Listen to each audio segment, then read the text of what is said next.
parafraseando um compositor que eu gosto bastante, que é o Guilherme Vaz, ele fala que a arte seria a floresta dos nossos sentidos, né?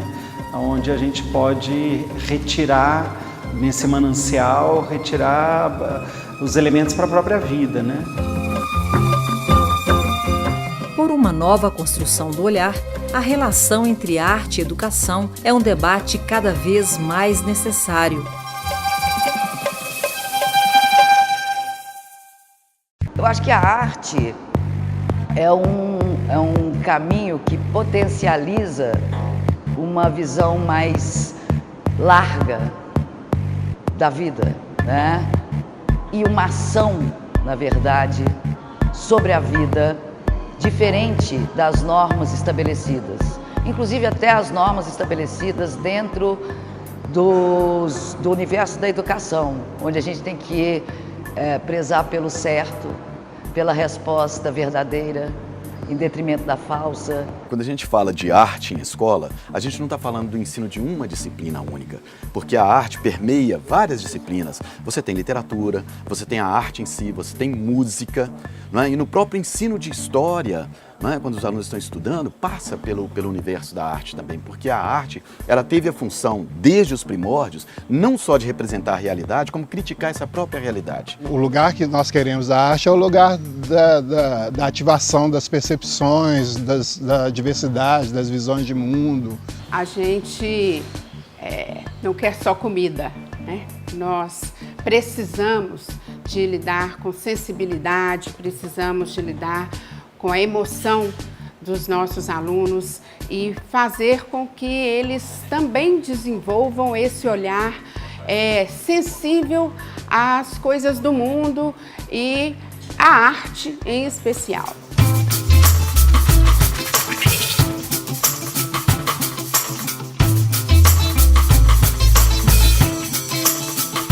Tem uma pesquisa recente, que eu não vou me lembrar exatamente de quando, nem de quem, mas é uma pesquisa de 2000, se não me engano, 2015, 71% dos brasileiros não frequentam museus, né? E não frequentam porque não são estimulados também, porque é dito, né, visualmente, inclusive, que é lugar só para determinados grupos sociais, ainda que sejam de graça. Então existe um desafio, né? E a arte não está só em museus, né? Mas existe um desafio da gente amadurecer essa discussão. E qual que é um dos caminhos para isso? É a presença da arte na escola. A gente não pode culpabilizar as pessoas também de não nos compreenderem, né? Porque, de fato, a arte é sonegada na formação nossa historicamente, né? E agora começamos a avançar um pouco e agora está vindo um movimento que está tirando esse lugar de uma educação crítica, né? Mais uma vez, o papel desses conservadores, eles vêm muito no sentido de subestimar a inteligência do estudante, né? E não é esse lugar, né? Quando eu venho aqui, eu aprendo muito mais, inclusive porque eles estão muito mais informados, né? Dos seus direitos, dos seus lugares de fala, né? Então é um embate muito rico. A arte é fundamental para o desenvolver de um aluno, porque ela ajuda a pensar. E a escola é isso, é fazer você pensar, é fazer você criar, é fazer você ter os seus desafios e além, em busca de algo novo, porque a vida é desafiadora, a vida não é fácil. E quando você joga o desafio através da arte para o aluno, você está preparando para a vida. E a gente está vendo aí, por A mais B, que a vida não é fácil. O que eu vejo que eu estou deixando ali para aquelas pessoas e o que eu acho que é a função também do ensino de artes é justamente abrir a possibilidade de eles explorarem outras possibilidades de mundo, porque às vezes o que eles têm de opinião é só o que vem da mídia, é o que vem da família, é o que tem de um discurso religioso.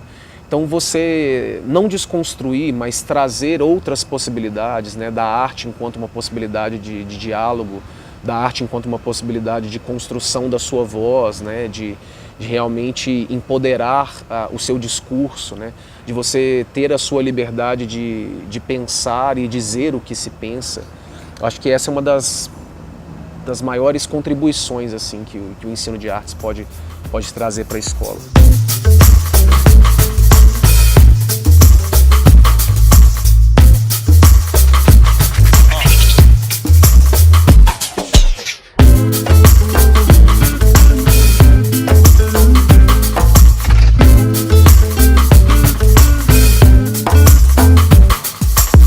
pensar que as disciplinas da escola, né, a matemática, a geografia, são formas da gente organizar, elaborar um conhecimento diferente, um conhecimento organizado, né, sobre o mundo físico, sobre o mundo, no caso português, o mundo da linguagem, né? A questão da arte nos possibilitar não apenas tomar contato com o que é o universo artístico e a diversidade, a gama do que é a arte, mas nos possibilitar também compreender o mundo de uma outra forma, né? Então, para além dessa questão do próprio conhecimento sobre a arte, tem a ver com a possibilidade de experimentar a arte. A primeira manifestação que o homem teve, né, uma manifestação de comunidade cultural, foi artística. Ele pegou a mão, sujou de tinta e colocou lá na parede. A partir daquele momento, tudo mudou. Ele passa a viver em comunidade, ele passa a plantar, ele passa a caçar, ele passa a fazer uma série de coisas, né? A ter rituais. Nós temos obras rupestres, que até hoje a gente não sabe que era um ritual religioso. Agora, aí você já pega uma função da arte que é da própria história do registro. A arte é importantíssima para a educação, porque ela traz contribuições para a educação. Eu brinco que a gente sempre foi um campo marginal, né? Porque a arte não podia dar bomba, não podia dar prova. Então a gente tem que sobreviver, a gente aprendeu a sobreviver nos espaços escolares sem essas questões, né? A gente conquistar que o aluno entenda, valorize a arte ou qualquer outro campo de conhecimento sem esses instrumentos de ser coibir, entendeu? De obrigá-lo a fazer e de construir uma educação que faça sentido para o aluno, que faça sentido para o professor e que seja prazerosa e que aprender seja muito bom, porque é bom demais aprender. Acho que não existe ninguém que não goste de aprender. Não diria que o que se tem de arte na escola hoje é o ideal. Na verdade, esse conflito entre a arte e a educação, ele é um conflito que ele poderia ser melhor utilizado e para que a arte seja menos moralizada, né? Para que essa expressão humana ligada aos sentidos de existência, né? Os sentidos de contato com o mundo, com a vida, né? Porque se existe algo que é comum, né, quando a gente pensa nas artes, é essa porta de entrada pelos nossos sentidos, né, pelo tato, pelo olfato, pela visão, pela audição, esses sentidos de relação do humano com a vida, com a existência. A arte tem esse espírito também de levar as pessoas a se mobilizarem, a lutarem pelos seus direitos, a questionarem a realidade. E isso a gente não pode deixar de ter nunca em sala de aula, nunca na escola, porque a arte, ela não está só dentro da escola, ela permeia a nossa vida. Nós precisamos tanto da arte quanto do ar que a gente respira. Quando a gente põe o amarelo perto do azul, o que acontece? Vira o quê? Verde. Verde.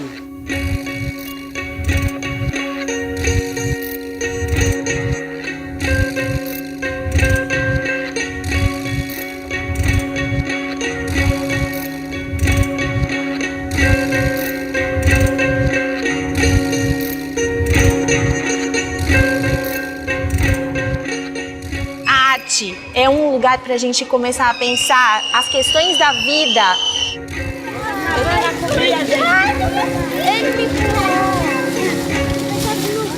A arte é inclusiva, né? Agora, claro que a gente também não pode nem colocar nem na educação, nem na arte o peso de transformar a sociedade, né? São processos. E eu acho que isso é muito importante, a gente pensar a arte sim como um fator importantíssimo. Eu acho que esse lugar que a arte traz ali, esse ambiente que a gente cria, é justamente um ambiente para eles terem uma liberdade maior, né? Para saber um pouco o que tem fora dessa caixa, né? O que eles podem até trazer de fora dessa caixa para dentro dessa caixa escola. O erro é um caminho de um outro entendimento do mundo, né? Que talvez não seja o certo exatamente. Mas a arte não sei se trabalha com acerto. A arte trabalha com possíveis novos caminhos. Eu acho que nesse aspecto ela tem algo a ensinar à educação.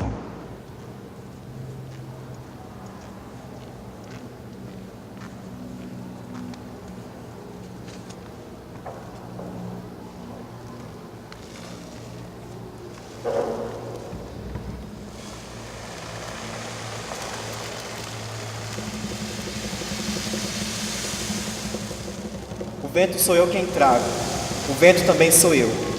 Sou a rainha das mudanças, deusa guerreira, espírito forte, livre e independente. Um céu partido ao meio no meio da tarde. Vermelho, amarelo, laranja, rosa e marrom, minhas cores por excelência. Estou à frente do meu tempo. Sou à frente do meu tempo. Estou à frente do seu tempo. A tempestade sou eu quem trago. A tempestade também sou eu. Eu existo antes de vocês. Estou aqui antes de vocês. Eu sou antes de vocês. Assim como o vento, assim como a tempestade, assim como o raio.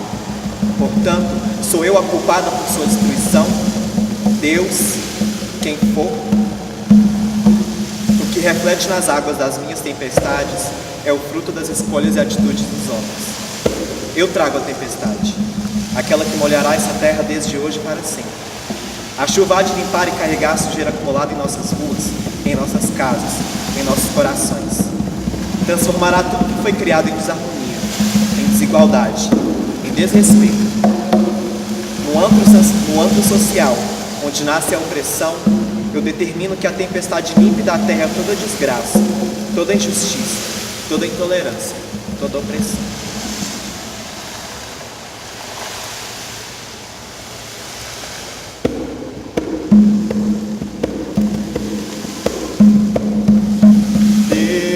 Clarão no céu, as nuvens se esconderão. De repente, deu uma ventania. Era eu, dona dos raios, e Ansan que aparecia. Mas de repente, deu uma ventania. Era eu, dona dos raios, e Ansan que aparecia.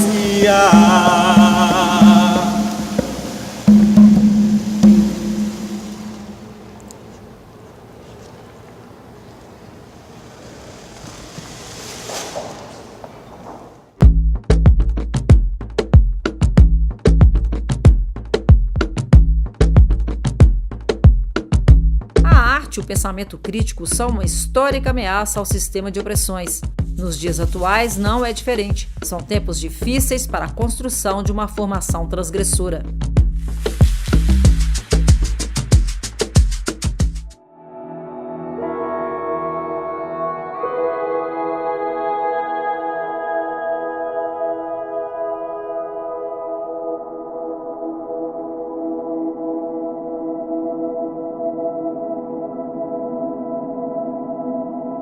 Para que seja implementado o projeto desse golpe, que não passou pelas urnas, ele precisa ser implementado em uma categoria ou em um povo que não pensa, em um povo que não percebe o que está sendo feito com ele. E aí, nesse sentido, retirar o livre pensamento, cercear o livre pensamento, cercear a possibilidade da emoção de cada ser humano é essencial para que se implante esse projeto que é cada vez mais a serviço do mercado, ignorando o ser humano, ignorando toda a sensibilidade, toda a possibilidade do ser humano intervir, inclusive, e ser um cidadão consciente que possa fazer política. O que a gente vê agora é um projeto de um novo Brasil, aliás, de um velho Brasil. É um projeto de um país em que a gente volta a ser mão de obra barata e desqualificada para o capital transnacional. E aí o que a gente não pode produzir é subjetividade. E o campo da subjetividade é a arte. Então a arte ela vai ser tolhida, a educação vai ser tolhida. Eu acho que o cenário daqui para frente, se a gente não conseguir reverter isso, é dos piores. Né? A gente está entrando num período de trevas mesmo. Eu acho que essas primeiras cenas de censura que a gente tem agora, com a exposição do Santander, do MASP, né, e lá no Palácio, que teve essa briga toda na frente, manifestações, acho que isso é só um primeiro respiro, um primeiro momento de um processo que eu acho que vai começar a acontecer cada vez mais assim mesmo, de separação de grupos, né? Então a gente vê também os ataques a centros de cultura negra, a gente vê a centros de candomblé, né? Pessoas que vão e quebram tudo e fazem vídeos, né? Querendo expor o momento em que a pessoa é humilhada por conta da sua crença. O funk também, que tem pessoas que nem consideram, né, o funk como uma expressão cultural de fato. Eu ouvi uma vez um rapaz comentando que eles recebem mais a visita da polícia, que é um aparelho de segurança, do que de fato do Ministério da Cultura, né? Pretos! São os presos que mais morrem, correm, sangram e levam chibatadas. Estão notando cada vez mais as senzalas no país que tem a terceira maior população carcerária. Somos nossas principais vítimas de bala perdida por estarmos descalços, com cabelo pro alto, sem camisa. Brasil, Rio, 2017. A polícia que mais mata é enterrada de 2 em 2 dias no cemitério. É pobre matando pobre, preto matando preto. A falta de empatia tá tão grande que o povo entrou em desespero. Alguns se corromperam e não respeitam nossos mortos, são angústia bate no peito. Sempre é fácil ser tão forte. Alemão, Zona Norte, favela daqui sou cria. Antigamente, na minha infância, pulava o muro da vizinha, saía correndo por várias vias, andava por uns becos que nem sabia. Mas hoje, só ouço os gritos da tia Patrícia. Para de brincar de pique-esconde. Sai da rua, menina. Eu sou Martina, me amarro em mandar umas rimas, mas ainda sonho em ser a primeira universitária da minha família. Ando na contramão, já tô com vários favelados resistindo e insistindo. Na moral, existimos através da arte. E antes de encerrar, vou lançar algumas provocações e deixar no ar. Quantos pretos já te deram aula? Quantos são mortos todos os dias? De quanto tu já escondeu o celular porque achou que ele ia te assaltar? Quantos você já viu passar no vestibular? 26% dos pretos estão dentro das universidades. Não somos nem a terça parte. 63 pretos são assassinados por dia no Brasil. Se ainda tem dúvidas qual holocausto não está acontecendo aqui, desigualdade, crueldade e machismo, sem presa nenhuma, apresenta a vocês alguns elementos do racismo. Costumo pensar a educação como uma comunidade de aprendizes, né, onde cada um traz um conhecimento e buscar uma visão mais descolonizada das histórias das artes. Né? Aqui a gente trabalha também com outras cosmovisões, cosmovisão africana, por exemplo, né? e trabalhar muito com o que surge, né? E aí possibilitar essa troca de referências. Eu posso imaginar até o desespero de uma casta, de uma elite de poder, que vai ter que abrir mão mesmo para nós que estamos agora falando, né? E se colocando, né? E as pessoas vão ter que nos ouvir, porque já passou da hora de parar de nos subestimar. Desconsiderar a arte dentro do universo da educação, né? Não colocá-la como algo fundamental a ser vivido dentro do universo da educação, é desconsiderar a própria vida, né? No rumo daquilo que é a ideia de escola sem partido. É uma expressão assim muito espertinha, né? Criada para dar conta de uma noção, entre aspas, de uma pluralidade de pensamentos, né? Sem partido, não vamos tomar um partido político, não vamos impor um pensamento. Mentira! Retirar a possibilidade de pensar, né, é tomar o maior partido e o pior partido possível. Eu fico pensando, por exemplo, no Escola Sem Partido, que de algum modo quer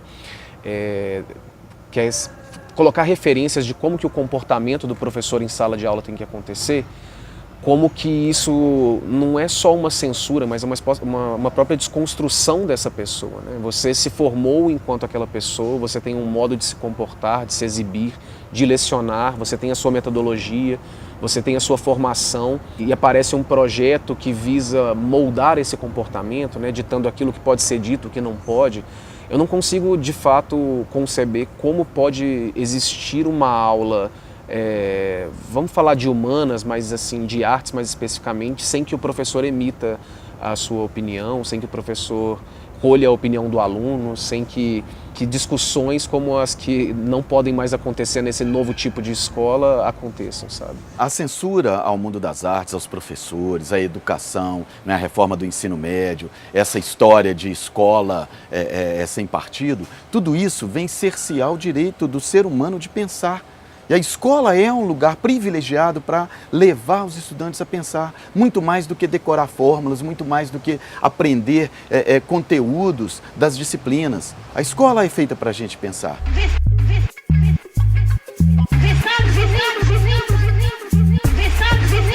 A reforma do ensino médio, ela vem também dentro do bojo do golpe.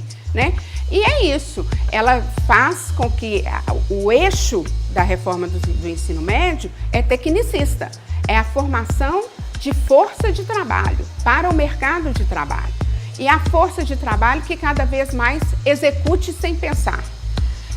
Dentro disso, o ensino de artes, o ensino de história, o ensino de filosofia, de sociologia, ele é dispensável nesse projeto. Eu acho que uma das coisas que mais me angustia, principalmente no momento atual, é a falta de liberdade.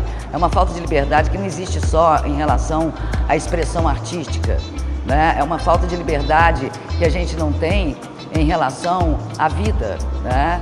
É uma infantilização, como diria o Pelbar, das relações, por exemplo, inclusive dentro das escolas, né? Dentro das universidades, no sentido de burocratização da experiência, né? De forma generalizada. Continuar fazendo, continua a tua resistência, continua a criar, né? Porque eu acho que no momento que a gente joga alguma coisa no mundo, a gente cria uma perturbação. E essa perturbação é importante, porque ela afeta o sensível das pessoas, né? Mesmo que por contraste, ela afeta. É esse o material da arte, é assim que ela acessa uma sociedade. É se confrontando com o sentido, se confrontando com as ideologias. Então a gente tem que permanecer fazendo. Eu realmente temo pelo que virá, assim... tanto na questão da censura quanto desse enfrentamento, desse embate, mas eu acho que é justamente o momento da gente se unir, é o momento da gente procurar alternativas, né? Quando eu falo estudar, não é pegar livro, né? Mas é viver a arte mesmo, perceber o quanto a arte é importante na nossa formação, na humanização, né? E esse é um momento que a gente está precisando no mundo todo, da humanização, porque a gente está à beira de uma barbárie, né? Infelizmente. E não vai ser a arte sozinha que vai dar conta disso, né? Somos nós, humanos, pessoas que estão preocupadas, que estamos preocupadas, né?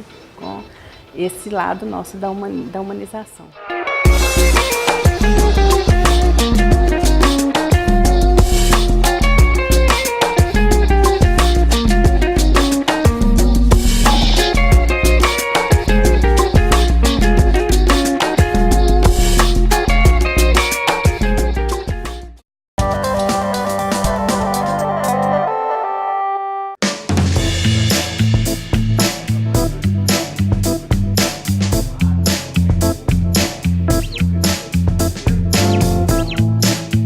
Essa reforma, ela inverte a lógica da CLT. A CLT foi criada para proteger minimamente o trabalhador e com essa reforma, a alteração de mais de 122 pontos da CLT, esses pontos vêm para beneficiar o patronal, beneficiar o grande empresariado e acabar com a possibilidade dos trabalhadores terem uma vida digna e uma aposentadoria com tranquilidade.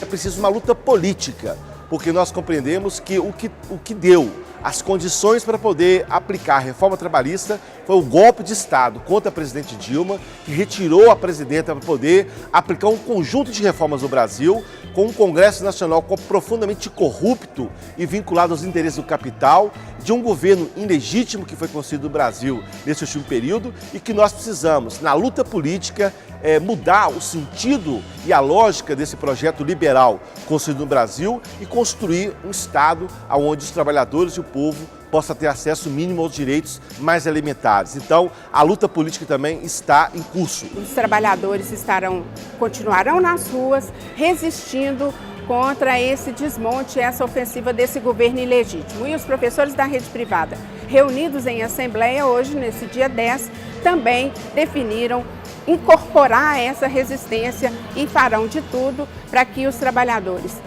em unidade, façam com que os direitos dos trabalhadores sejam cada vez mais respeitados e nós retomemos em curto prazo a democracia no nosso país e um projeto de país soberano e que volte a ser a 7ª maior economia do mundo.